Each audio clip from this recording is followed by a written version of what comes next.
निवडणूक आयोगाच्या माध्यमातून भाजपचा नीच खेळ सुरू आहे असा गंभीर आरोप उद्धव ठाकरे यांनी केला होता। दरम्यान ठाकरेंनी केलेल्या या आरोपावरून आशिष शेलार यांनी एक आव्हान दिलेलं आहे। उद्धव ठाकरेंनी पुरावे द्यावेत असं आशिष शेलार यांनी म्हटलंय। तसंच उचलली जीभ लावली टाळूला अशी टीकाही आशिष शेलार यांनी केलेली आहे। मला तर आता स्पष्ट असं दिसतंय की हा निवडणूक आयोगाच्या माध्यमातून खेळला जात असलेला अत्यंत नीच घाणेरडा खेळ आहे। निवडणूक आयोग ही भाजपची चाकरी करते की काय असं म्हणायला याचे जरूर व्हावे। मला असं वाटतं की याचा पुरावा उद्धवजींनी द्यावा। लावली जीभ आणि बोलले असा उद्धवजींनी प्रकार करू नये।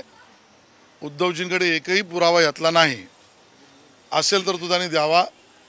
आणि मतदान आता आकडे समोर येत आहेत, मतदान कमी झालं मुस्लिम बूथमध्ये, मग उद्धवजींना एवढा त्रास काय झाला? कोणाचंही मतदान कमी झालं तर ते चुकीचं आहे। अन्य ठिकाणी ज्या पद्धतीच्या रांगा लागल्या होत्या मराठी आणि हिंदू बहुल भागात, त्याबद्दल उद्धवजी भुरं काढताना दिसले नाहीत।